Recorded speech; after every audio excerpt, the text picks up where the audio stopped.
രാധേ രാധേ എന്ന ചാനലിലേക്ക് എല്ലാ പ്രേക്ഷകർക്കും സ്വാഗതം. എന്നോട് നിരവധി പേര് വിളിച്ചു ചോദിക്കുന്ന ഒരു ചോദ്യമാണ്, സാറേ, ശ്രീകൃഷ്ണ ഭക്തര് വെളുത്തുള്ളി കഴിക്കരുത്, ഉള്ളി കഴിക്കരുതെന്ന് പറയുന്നത് ശരിയാണോ? ആണെങ്കിൽ എന്തുകൊണ്ട് നമുക്ക് മത്സ്യം കഴിക്കരുത്, മാംസം കഴിക്കരുത് എന്ന് പറഞ്ഞാൽ മനസ്സിലാക്കാം. വെളുത്തുള്ളിയും ഉള്ളിയുമൊക്കെ സസ്യവിഭാഗത്തിൽ പെടുന്നതല്ലേ? അതിൽ തന്നെ ഇങ്ങനെ ഒരു വേർതിരിവുണ്ടോ സാറേ എന്ന് ചോദിച്ചു. ആദ്യമേ ഞാൻ നിങ്ങളോടൊരു കാര്യം പറയട്ടെ. വെളുത്തുള്ളി ആയാലും ഉള്ളി ആയാലും മാംസഭക്ഷണമായാലും മത്സ്യഭക്ഷണമായാലും ഭക്ഷണമൊക്കെ അവനവൻ്റെ ഇഷ്ടമാണ്. ഓരോരുത്തർക്ക് എന്താണ് ഇഷ്ടം ഭക്ഷിക്കാനുള്ളത് അവർക്കത് കഴിക്കാം. ഭക്ഷണ കാര്യത്തിൽ ഞാൻ ഒരിക്കലും ഇടപെടുകയോ അഭിപ്രായം പറയുകയോ ചെയ്യുകയില്ല. പക്ഷേ ഇവിടെ ചോദിച്ച ഒരു വലിയ ചോദ്യം പ്രസക്തമാണ്. മത്സ്യവും മാംസവും കഴിക്കരുതെന്ന് പറഞ്ഞാൽ മനസ്സിലാക്കാം. സസ്യങ്ങളിൽപ്പെട്ട വെളുത്തുള്ളി കഴിക്കരുത്, ഉള്ളി കഴിക്കരുത് എന്ന് പറയുന്നത് എന്തുകൊണ്ടാണ്? അപ്പം ഞാൻ നിങ്ങളുടെ അടുത്തൊരു കാര്യം പറഞ്ഞു തരാം. മനസ്സിൻ്റെ ചപല വികാരങ്ങളെ ഇല്ലാതാക്കുന്നതിന് വേണ്ടി പല മതങ്ങളും പല മാർഗങ്ങൾ സ്വീകരിച്ചിട്ടുണ്ട്. ചിലരാണെങ്കിൽ ശരീരം മുഴുവൻ മറയ്ക്കുന്ന വസ്ത്രധാരണം. അപ്പോൾ അത് മനസ്സിൻ്റെ നമുക്ക് മറ്റു വികാരങ്ങളെയൊക്കെ അടക്കുന്നതിനൊരു പരിധി വരെ നമ്മുടെ സൗന്ദര്യം മറച്ചു വെക്കുകയാണത്. നമ്മുടെ സൗന്ദര്യം കാണുമ്പോഴാണല്ലോ ആളുകൾ അട്രാക്ഷൻ വരുന്നത്. അപ്പം മനസ്സിൻ്റെ ചപല വികാരങ്ങളെ മറച്ചു വെക്കുന്നതിന് വേണ്ടി പല പല വഴികളുണ്ട്. ചിലർ ആഹാരം ഉപേക്ഷിക്കാറുണ്ട്, ചിലർ ഒരു നേരം മാത്രം ആഹാരം ഭക്ഷിക്കുന്നവരുണ്ട്, ചിലരാകട്ടെ എരിവ് പുളി കലർന്ന ആഹാരങ്ങൾ ഉപേക്ഷിക്കാറുണ്ട്. ഇതിൻ്റെയൊക്കെ ഭാഗമായിട്ടായിരിക്കാം ചിലർ പറയുന്നത് ഉള്ളിയും വെളുത്തുള്ളിയും കഴിക്കരുതെന്ന്.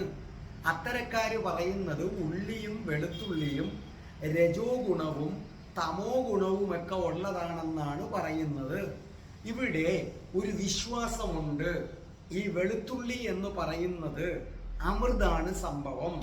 നമുക്കറിയാം, പാലാഴി കടഞ്ഞു, അമൃത് കുറേ അസുരന്മാർ കൊണ്ടുപോയി, മോഹിനി വേഷമെടുത്ത മഹാവിഷ്ണു വന്ന് വിളമ്പി. ആ സമയത്ത് രാഹു കേതുക്കൾ ഉണ്ടായിരുന്നു. അപ്പം രാഹു കേതുക്കൾക്കൊരൽപ്പം അമൃത് കിട്ടി. അപ്പം മഹാവിഷ്ണു അതിനെ രണ്ടാക്കി. അപ്പം അവരുടെ വായിൽ നിന്ന് വീണ ഈ അമൃതാണ് വെളുത്തുള്ളിയും ഉള്ളിയുമായി വരുന്നത്. അതായത് വെളുത്തുള്ളിയും ഉള്ളിയും അമൃതാണ്, പക്ഷെ അസുരന്മാരുടെ വായിൽ കയറി എച്ചിലായിപ്പോയി. അതുകൊണ്ട് കഴിക്കരുതെന്നാണ് ഒരു കൂട്ടർ പറയുന്നത്. പിന്നെ വെളുത്തുള്ളിയും ഇതുമൊക്കെ കഴിക്കുമ്പോൾ നമ്മുടെ ബ്രഹ്മചര്യത്തെ ബാധിക്കുമെന്നും നമ്മുടെ ഉള്ളിലെ ചപല വികാരങ്ങൾ ഉണരുമെന്നും മറ്റൊരു കൂട്ടർ. പിന്നെ വേറൊരു കഥ എന്ന് പറഞ്ഞാൽ, ഗോമേത യജ്ഞം നടക്കുകയാണ്. ആ ഗോമേത യജ്ഞത്തിനകത്ത് അപ്പോൾ അവിടെ ചെയ്യുന്നതെന്ന് പറഞ്ഞാൽ ഈ പശുക്കളെയും മറ്റും അങ്ങോട്ട് ഹോമിക്കുക, അതിനുശേഷം അവരെ എന്ത് ചെയ്യുക, തിരിച്ചു വിളിക്കുക, അവരെ തിരിച്ചു കൊണ്ടുവരിക. അങ്ങനെ നടന്നപ്പോൾ ഒരു ഋഷിയുടെ ഭാര്യ ഗർഭിണിയായിരുന്നു. അവർക്ക് ഈ ഗോമാംസം ഭക്ഷിക്കണമെന്ന ആഗ്രഹം. അപ്പോൾ ഗോവിനെ പല കഷണങ്ങളാക്കി ഇവരതിനകത്തുനിന്ന് ഒരു കഷണമെടുത്ത് മാറ്റിവെച്ചു. ഒടുവിൽ അതിനെ ജീവൻ കൊടുക്കും ഹോമം കഴിയുമ്പോൾ. ആ സമയത്ത് പശുവിൻ്റെ ഇടതുഭാഗത്ത് എന്തോ നഷ്ടം സംഭവിച്ചെന്ന് മനസ്സിലാക്കി. ഇത് മനസ്സിലാക്കിയ ഈ സ്ത്രീ അവരുടെ കയ്യിലിരുന്ന ഇറച്ചി കഷണം ദൂരെ എറിഞ്ഞത്രേ.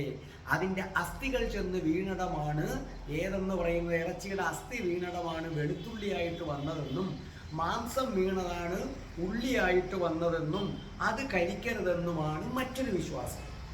ഇതിനകത്ത് ചിലർ ശാസ്ത്രീയം എന്ന് പറയുന്നതൊക്കെ വേറെ കാര്യങ്ങളാണ്. അവർ പറയുന്നത് അത് എരിവും പുളിയും ചെല്ലുമ്പോൾ നമ്മുടെ ശരീരത്തിൽ നമ്മുടെ വികാരങ്ങളെയൊക്കെ അത് ഉണർത്തും, അതുകൊണ്ടാണെന്ന് പറയുന്നു. ഇനി നമുക്കിതിൻ്റെ യഥാർത്ഥ ഗുണങ്ങൾ എന്തൊക്കെയാണെന്ന് നോക്കാം.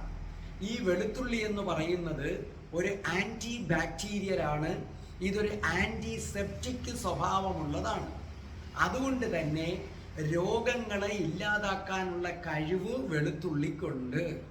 അല്ലിസിൻ എന്ന് പറയുന്ന ഒരു സംയുക്തം അതിനകത്തുണ്ട്. അതാണ് രോഗങ്ങളെ ഇല്ലാതാക്കാൻ സഹായിക്കുന്നത്. വെളുത്തുള്ളി എന്ന് പറഞ്ഞാൽ ഫോസ്ഫറസിൻ്റെയും സിങ്കിൻ്റെയും പൊട്ടാസ്യം, മഗ്നീഷ്യം തുടങ്ങിയ ധാതുക്കളാൽ സമ്പുഷ്ടമാണ്. വെളുത്തുള്ളിക്കകത്ത് വൈറ്റമിൻ സി ഉണ്ട്, കെ ഉണ്ട്, ഫോളേറ്റ് ഉണ്ട്, നിയാസിനുണ്ട്, തയാമിനുണ്ട്. ചുമ, ജലദോഷം എന്നിവ അകറ്റുന്നതിന് ഇത് ഉത്തമമാണ്. കുട്ടികൾക്കൊക്കെ ഇതിൻ്റെ അല്ലി കഴുത്തിൻ്റെ പിൻഭാഗത്ത് വെച്ചാൽ തൊണ്ടയ്ക്ക് എന്തെങ്കിലും അസ്വസ്ഥതയുണ്ടെങ്കിൽ ഇല്ലാതാകും. ഹൃദ്രോഗം തടയുന്നതിൽ ഒരു വലിയ പങ്ക് വെളുത്തുള്ളിക്കുണ്ട്. നല്ല വെളുത്തുള്ളി ചേർന്ന പദാർത്ഥം നമ്മുടെ ഞരമ്പുകളിലെ കൊഴുപ്പിനെ അലിയിച്ച് കളയുന്നതാണ്. ഈ അല്ലിസിൻ എന്ന് പറയുന്ന സംയുക്തം, അത് വെളുത്തുള്ളിക്കകത്തുള്ള സംയുക്തമാണ്. ഇത് ചീത്ത കൊളസ്ട്രോളിനെ കുറയ്ക്കുന്നു, രക്തം കട്ട പിടിക്കുന്നതിനെ കുറയ്ക്കുന്നു, ഹൈപ്പർ ടെൻഷൻ ഉള്ളവർക്ക് ഇത് ഉത്തമമാണ്. വെളുത്തുള്ളി തലച്ചോറിൻ്റെ പ്രവർത്തനം മെച്ചപ്പെടും. അൽഷിമേഷ് വരാതിരിക്കാനും ഡിമെൻഷ്യ വരാതിരിക്കാനും വെളുത്തുള്ളിക്കൊരു വലിയ പങ്കുണ്ട്. നമ്മുടെ ദഹനം മെച്ചപ്പെടാൻ ഇത് സഹായിക്കും. കുടലുകളിലെ വിരകളെ ഇല്ലാതാക്കും. കുടലുകളിലുള്ള മോശപ്പെട്ട ബാക്ടീരിയയെ നശിപ്പിച്ച് നല്ല ബാക്ടീരിയയെ നിലനിർത്തും. ഷുഗർ പേഷ്യൻസിന് ഷുഗർ കൺട്രോൾ ചെയ്യാൻ നല്ലതാണ്. നമ്മുടെ പ്രതിരോധ ശേഷി വർദ്ധിപ്പിക്കുന്നതിന് നല്ലതാണ്. അണുബാധയെ ചെറുക്കുന്നു, മുഖക്കുരുവിനെ തടയുന്നു, ലങ് ക്യാൻസർ, പ്രോസ്റ്റേറ്റ് ക്യാൻസർ, മൂത്രസഞ്ചിയിൽ വരുന്നത്, ആമാശയത്തിൽ വരുന്ന ക്യാൻസറുകൾ, കരൾ രോഗങ്ങൾ, കരളിൽ വരുന്ന ക്യാൻസർ, ഇപ്പം ഇതൊക്കെ ഇല്ലാതാക്കാൻ ഈ വെളുത്തുള്ളിക്ക് വളരെയധികം കഴിവുണ്ട്. സ്ത്രീകളെ സംബന്ധിച്ചിടത്തോളം ഈസ്ട്രജന്റെ കുറവ് പരിഹരിക്കുന്നതിന് ഇത് വളരെ നല്ലതാണ്. ഇത്രയും ഗുണഗണങ്ങൾ സയന്റിഫിക് ആയിട്ട് വെളുത്തുള്ളിക്കുണ്ട്. അപ്പൊ അത്രയും ഗുണഗണങ്ങളുള്ള വെളുത്തുള്ളി നമ്മൾ ഉപേക്ഷിക്കണോ എന്നതാണ് ചോദ്യം. നിങ്ങൾ ഈ വെളുത്തുള്ളികളൊക്കെ ഉപേക്ഷിക്കുന്നത് ഓർമ്മിക്കുക, ദൈവത്തെ കാണാനാണെങ്കിൽ ഇതുകൊണ്ടൊന്നും പറ്റില്ല എന്നാദ്യം മനസ്സിലാക്കുക. വെളുത്തുള്ളി ഉപേക്ഷിച്ചത് കൊണ്ടോ, ആഹാരത്തിൽ കുറവ് വരുത്തിയത് കൊണ്ടോ, ശരീരം പീഡിപ്പിച്ചത് കൊണ്ടോ ഒരിക്കലും ദൈവത്തെ കാണാൻ പറ്റില്ല. ഇത് എൻ്റെ അഭിപ്രായമല്ല. കൃഷ്ണന്റെ അവതാരം എന്ന് കരുതുന്ന, ഭാഗവതത്തിൽ പോലും കൃഷ്ണന്റെ അവതാരം അഷ്ടപതിയിൽ പോലും പറഞ്ഞിരിക്കുന്നു. കൃഷ്ണന്റെ അവതാരം എന്ന് പറയുന്ന ശ്രീബുദ്ധൻ പറഞ്ഞതാണ്, ഒരു കാരണവശാലും നമ്മൾ ശരീരത്തെ പീഡിപ്പിക്കരുത്. ഒടുവിൽ ബുദ്ധൻ അങ്ങനെ പീഡിപ്പിച്ചു. നിരഞ്ജന എന്ന നദി പോലും കടക്കാൻ ശക്തിയില്ലാതായപ്പോഴാണ് ശരീരത്തിന്റെ പ്രാധാന്യം അദ്ദേഹത്തിന് മനസ്സിലാകുന്നത്. ഓർമ്മിക്കുക, നമ്മൾ നാരായണീയത്തിൽ ഭട്ടതിരിപ്പാട് പറഞ്ഞിട്ടുണ്ട്, ഈ ശരീരം നമ്മൾ മരിച്ചു കഴിഞ്ഞ് സൂക്ഷ്മ ശരീരവുമായി പോയി വൈകുണ്ഠത്ത് താമസിക്കുന്നു. അപ്പൊ പ്രാകൃത പ്രളയം വരുന്നു. ആ പ്രാകൃത പ്രളയത്തിൽ ഈ ശരീരമുള്ള അവസ്ഥയിൽ നമ്മൾ സ്വരൂപിച്ചെടുത്ത യോഗ ബലം കൊണ്ട് ബ്രഹ്മാണ്ടം തുരന്ന് മോക്ഷം പോവുകയാണ്. അപ്പൊ ബ്രഹ്മാണ്ടത്തെ പോലും ഭേദിക്കാൻ കഴിവുള്ള ശക്തി നമ്മുടെ ഉള്ളിലിരിപ്പുണ്ട്. അതിനെ നിങ്ങൾ കണ്ടെത്തി ഉണർത്തുകയാണ് വേണ്ടത്. അവിടെ വെളുത്തുള്ളിക്കൊന്നും ഒരു കാര്യവും ഇല്ല. പിന്നെയോ ബുദ്ധൻ പറയുന്നു, കഴിഞ്ഞ കാലത്തെക്കുറിച്ച് ചിന്തിക്കാതിരിക്കുക, പാസ്റ്റ് ഈസ് പാസ്റ്റ്. ഫ്യൂച്ചറിനെ കുറിച്ച് ഒരൊറ്റ അക്ഷരം മിണ്ടാതിരിക്കുക. ചിന്തിക്കുക വേണ്ട ഫ്യൂച്ചർ, കാരണം അടുത്ത നിമിഷം നമ്മളുണ്ടെന്ന് നമുക്കറിയില്ല. പ്രസന്റിൽ ചെയ്യുന്ന കാര്യങ്ങൾ അത് ബോധപൂർവം നിങ്ങൾ ചെയ്യുക. മനസ്സിലല്ലേ? നിങ്ങൾ മലക്കറി അരിയുന്നെങ്കിൽ അതിനെക്കുറിച്ച്, ആ മലക്കറി അരിയുന്നതിൽ മാത്രം ശ്രദ്ധിക്കുക, മറ്റൊന്നും ചിന്തിക്കാതെ ഇരിക്കുക. അല്ലാതെ മലക്കറി അരിഞ്ഞുകൊണ്ട് നിൽക്കുമ്പം തന്നെ നമ്മൾ ഫോൺ ചെയ്യരുത്. ഒരു സമയത്ത് രണ്ട് കാര്യങ്ങൾ ചെയ്യരുത്. അതിനെയാണ് ധ്യാനമെന്ന് പറയുന്നത്. അതിലൂടെ നിങ്ങളുടെ യോഗബലത്തെ ഉയർത്താം എന്നാണ് പറയുന്നത്. ഇനി എന്നെ സംബന്ധിച്ചിടത്തോളം, ഇപ്പം ഞാൻ നിങ്ങളോട് പറയുന്നത് ഇത്രയേ ഉള്ളൂ. നിങ്ങളെ സംബന്ധിച്ചിടത്തോളം ഈ വെളുത്തുള്ളി കഴിക്കാതിരിക്കുന്നവരുണ്ടെങ്കിൽ, നിങ്ങൾക്കങ്ങനെ വെളുത്തുള്ളി കഴിക്കാതിരിക്കുന്നത് കൊണ്ട് നിങ്ങളുടെ ചവല വികാരങ്ങളെയൊക്കെ അടക്കുന്നു, നിങ്ങൾക്ക് ഭയങ്കര പുരോഗതി അതിനകത്ത് വരുന്നുവെങ്കിൽ നിങ്ങൾ തുടർന്നുകൊള്ളൂ. അതല്ല, കുറെ നാളായിട്ട് വെളുത്തുള്ളി ഒന്നും കഴിക്കുന്നില്ല, വായിക്ക് രുചിയായിട്ടൊന്നും കഴിക്കാനും വയ്യ, ചവല വികാരങ്ങളോട്ട് അടങ്ങുന്നില്ല എങ്കിൽ അത് നിർത്തേണ്ട സമയം അതിക്രമിച്ചു. എൻ്റെ പേഴ്സണൽ ഒപ്പീനിയൻ ചോദിച്ചാൽ ഞാൻ വെളുത്തുള്ളി കൂട്ടുന്ന ഒരാളാണ്, ഉള്ളി കൂട്ടുന്ന ഒരാളാണ്. നമുക്ക് രസമൊക്കെ കുടിക്കണമെങ്കിൽ ആ വെളുത്തുള്ളിയാണ് അതിൻ്റെ കാരണം എന്ന് മാത്രവുമല്ല, ഞാൻ നേരത്തെ പറഞ്ഞ ഇത്രയും ഗുണഗണങ്ങളുള്ളൊരു സാധനമാണ് വെളുത്തുള്ളി. അത് ഉപേക്ഷിക്കാൻ ഞാൻ തയ്യാറല്ല, ഞാൻ കഴിക്കും. നിങ്ങളെ സംബന്ധിച്ചിടത്തോളം അത് നിങ്ങൾ തീരുമാനിക്കുക. ഞാൻ ഒരിക്കൽ കൂടി നിങ്ങളോട് പറയുന്നു, ആഹാരക്രമമല്ല, നിങ്ങളുടെ മനസ്സിൻ്റെ ഉള്ളിലെ ശക്തിയെ ഉണർത്തുക. അവിടെ അങ്ങ് യാതൊന്നുമില്ല. പിന്നെ അമിതമായി തിന്ന് കിടന്ന് ഉറങ്ങരുതെന്ന് മാത്രമേ ഉള്ളൂ. നിങ്ങൾ അരവയർ കഴിക്കുക, അല്ലെങ്കിൽ മുക്കാൽ വയർ കഴിക്കുക. ഓവർലോഡ് നിങ്ങൾ ആഹാരം കഴിക്കാതിരിക്കുക.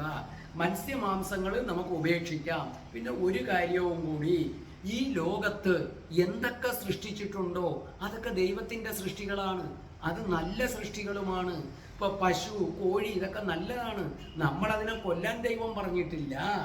അപ്പൊ ഈ പ്രപഞ്ചത്തിൽ മനസ്സിലല്ലേ, നമുക്ക് വേണ്ടി, നമുക്ക് കൊന്നു തിന്നാൻ വേണ്ടി പശുവിനെ സൃഷ്ടിച്ചിരിക്കുന്നു എന്നതിനോട് ഞാൻ യോജിക്കുന്നില്ല. ദൈവത്തിൻ്റെ എല്ലാ സൃഷ്ടിയും നല്ലതാണ്. അങ്ങനെയാണെങ്കിൽ ഈ വെളുത്തുള്ളിയും അത് സസ്യമാണ്. ഉള്ളിയും തന്നത് ആര് തന്നെ? സാത്താനല്ലല്ലോ, ദൈവമല്ലേ. സാത്താൻ നമുക്കില്ല. അത് ക്രിസ്ത്യൻസ് ഒക്കെയാണ് പറയുന്നത്. അങ്ങനെയാണെങ്കിൽ ആധ്യാത്മികതയ്ക്ക് വലിയ തടസ്സം നിൽക്കുന്ന ഈ രണ്ട് സാധനങ്ങൾ ദൈവം സൃഷ്ടിക്കുമോ? എൻ്റെ ചോദ്യം അതാണ്. എൻ്റെ ഒരു എളിയ അഭിപ്രായം ഇല്ല.